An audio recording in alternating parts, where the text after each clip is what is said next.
Okay, hi everyone, this is Jari from Sarin Attack and you're watching our interview with the Antichrist magazine.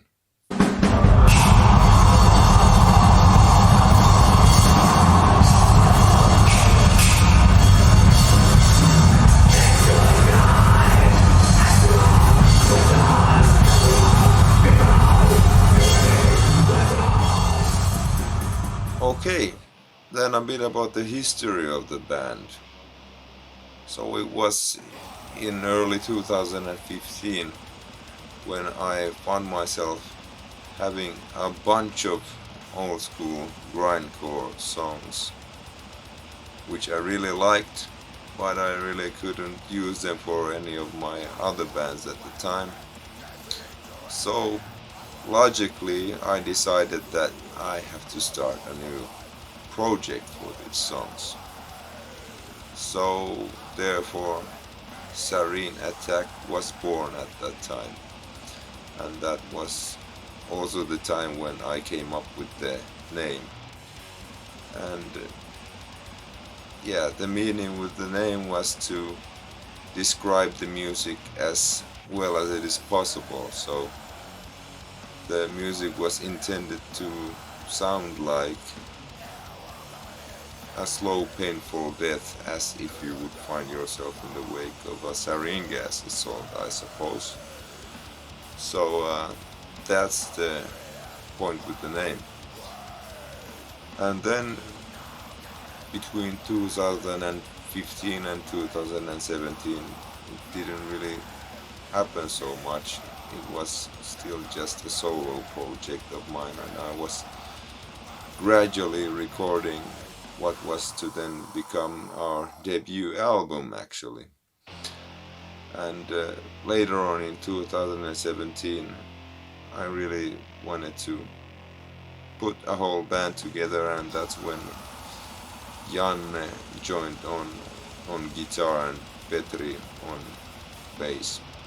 And then later on in 2018 we found a vocalist after many attempts with other vocalists, but then we found a suitable one in our good friend Sami from Tyrant Disciple.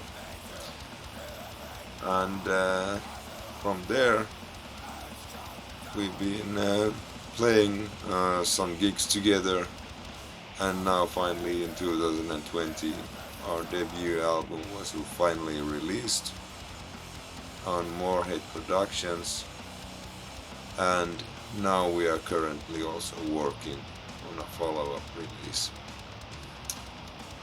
Alright, then a few words about our debut album. The album is entitled Dystopia, and the title is from one of the songs from the album, because it actually also describes the lyrical approach in general on the album best, I think. The lyrics in general describe the world as it is a type of dystopia, if you will. It in general is describing all the everyday atrocities and injustices that go on about in the world. It can be whatever, political corruption or wars or genocides, you name it. There's a bunch of crazy shit going on in the world every day, so it's not so specific, but it's just a type of way of having an outlet on the things that you hear about every day, basically. So that's just squeezed through a whirlwind of fast and furious and violent grindcore, and that's basically a short way to describe the contents of this album.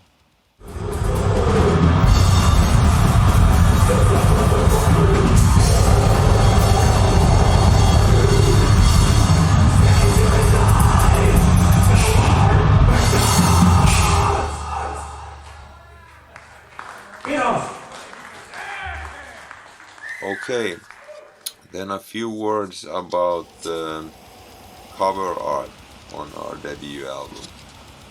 So here you can see what the cover picture looks like. It is basically totally designed and also drawn by this Russian artist called Alexei Sivitsky. He came up with the whole concept basically after that I initially gave one type of concept for the cover art, but it actually sucked too much, so he came up with a better concept and I am really satisfied with the results.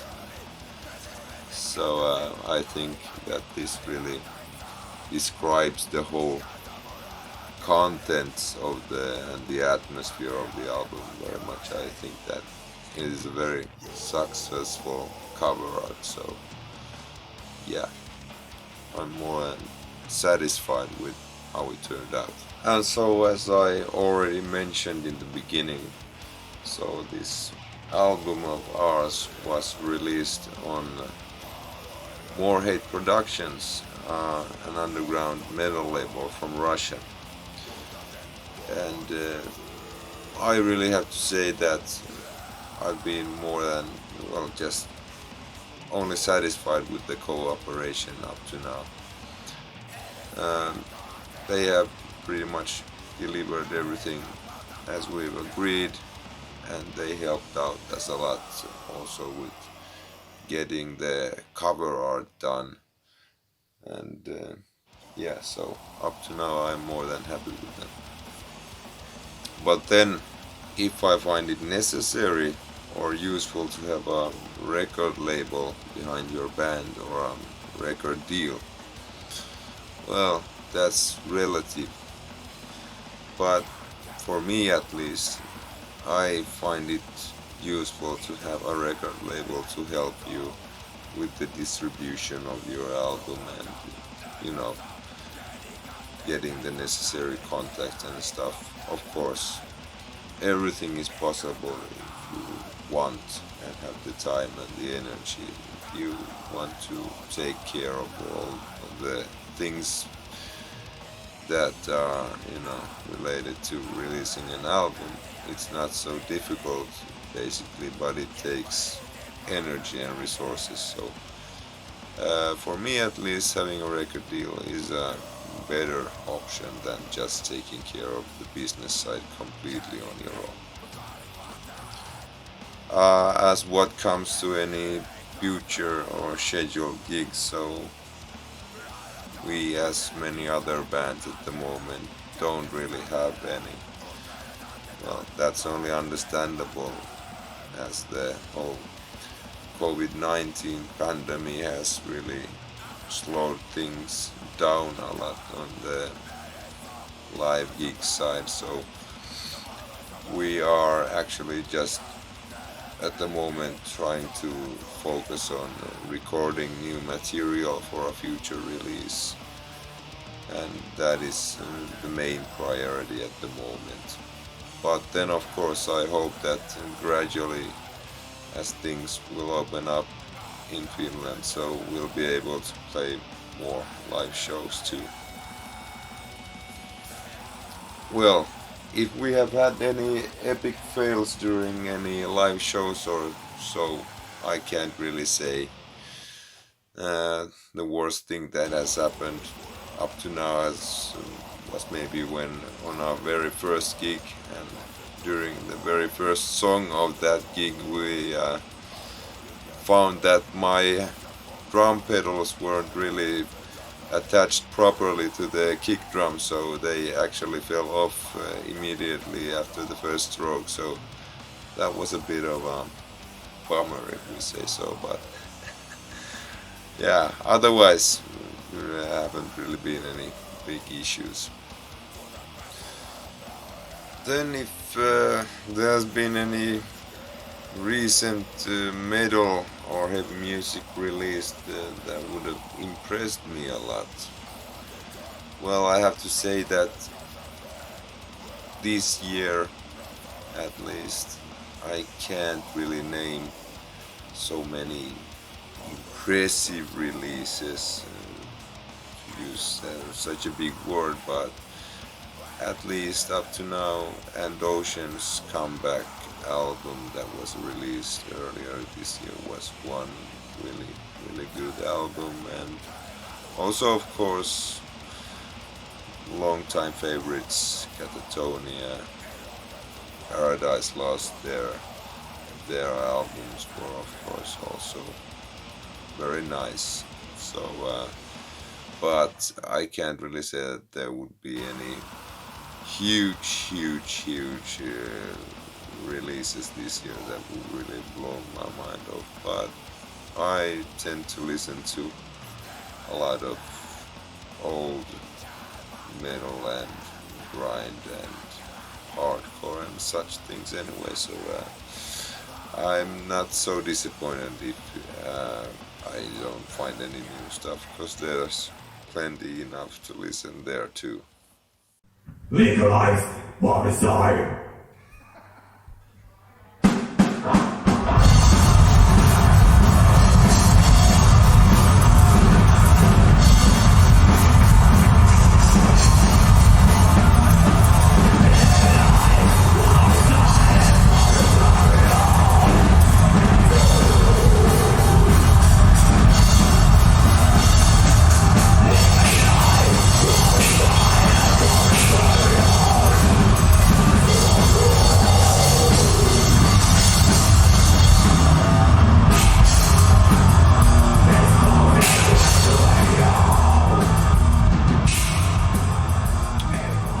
Then what I think about the COVID-19 and how it will affect the future of the metal scene or something. So, well, I think that there won't be any huge changes with how things are or how they've been up to now.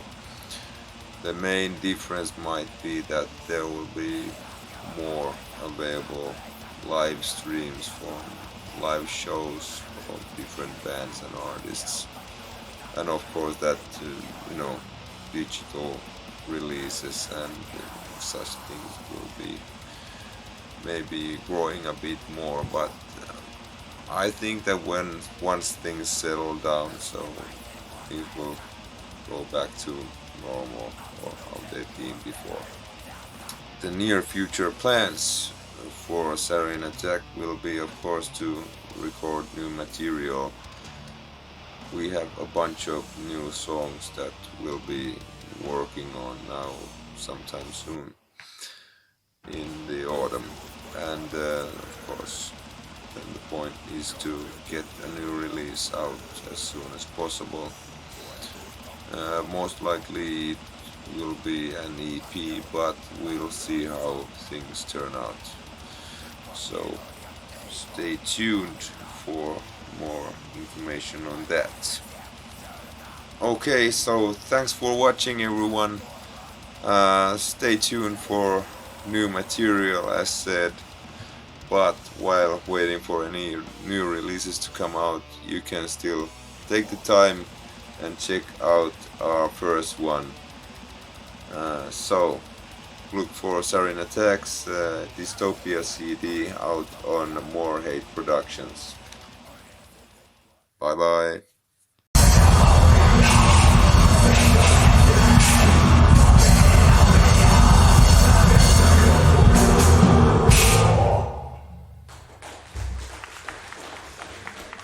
Get off!